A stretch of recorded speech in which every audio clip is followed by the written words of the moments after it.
Guys, welcome back. Gagawa po tayo ng Android apps using Python. Ito po yung gagawin natin. Gagawa lang po tayo ng main.py na file. Ito po yung entry point ng application natin. Sa taas, import lang po natin yung mga libraries na gagamitin natin. From engine, import UI. Yung UI, ako po yung gumawa ng library na yan. Tapos, initialize natin yung main layout natin. Layout lang po siya. UI.add layout main, linear, vCenter, fill XY. Fill niya yung buong screen ng app natin, ng phone natin. Tapos mag-add tayo ng button sa gitna. UI.add button main button. So yan po yung button natin. Ganyan kabilis po gumawa dito ng controls. So ginawa po natin primary, nagiging primary color na po yung button natin. So gagawin natin siyang app bar. Kaya UI.add app bar main Python app. Ito po yung title ng app bar natin. So yan na siya guys. Gagawin natin siya, ilagay natin siya sa taas. Ang gagawin na po natin yung main, i-change natin yung type niya into absolute. Tapos tinanggal natin yung vCenter. Tapos mag-add lang po tayo ng menu para mag-display na siya ng menu icon sa left ng app bar natin. Ayan. Tapos dito sa baba, gagawa tayo ng bottom navigation bar.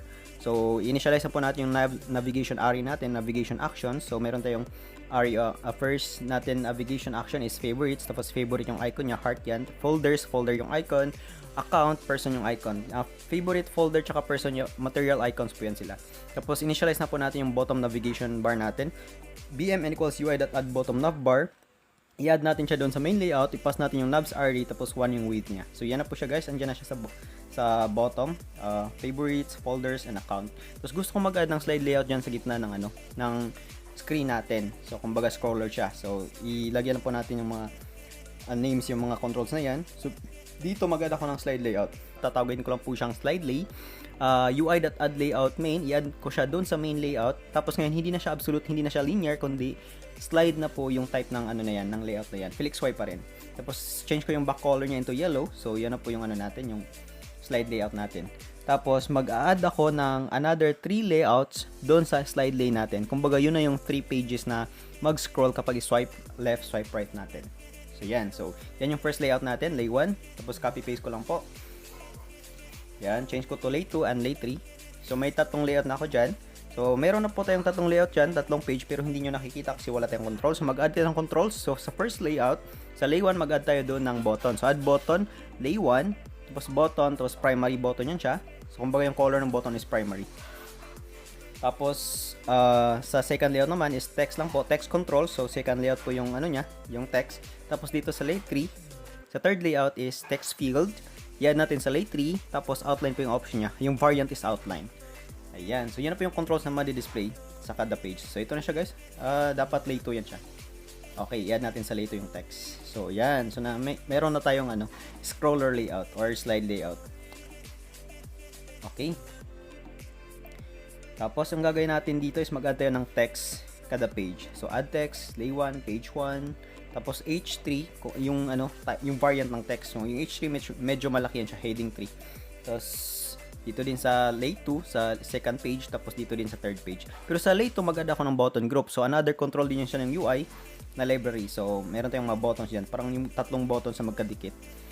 Ayan. So dapat lay 2 to siya dito, tapos diyan lay 3. So yan. Ito meron na tayong button group, ayun yung tatlong button na yun. Okay. Tapos dito sa baba, yung TFD, maglagay ako ng label. Kumbaga placeholder. So yan na po yung placeholder natin, enter text.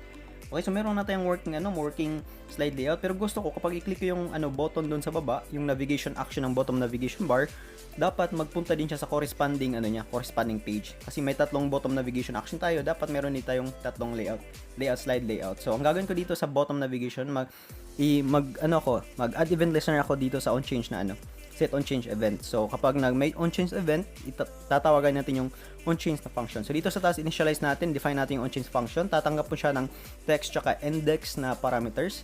Okay, tapos dito sa onChange, sa slide layout, i-go to lang po natin siya dun sa corresponding index. So yan na siya guys. Nag-click tayo sa bottom action, nag-move din siya sa corresponding page niya. Gusto ko din kapag mag-slide tayo ng layout, i-active din yan yung corresponding corresponding bottom action. So slide lay, that's set on slide, call natin yung on slide function, define natin yung on slide function dito sa taas. Meron po siyang parameters na lay tsaka index, tapos yung bottom navigation, that value is set lang natin dun sa index. So okay na yan siya guys.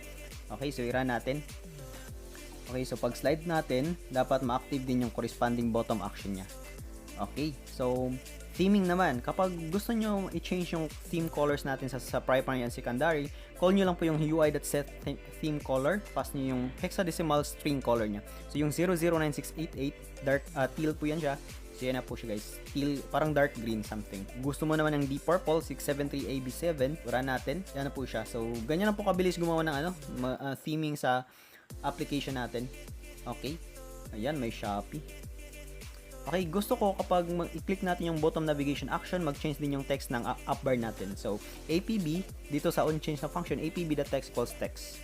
Ganyan lang siya kadali. So, run natin. Ayun. I-change siya. So, guys, yan po yung final output ng natin, ng coding section natin ngayon. Thank you. So, bye-bye nyo po yung additional videos natin para sa Python app development using, Android app development using Python.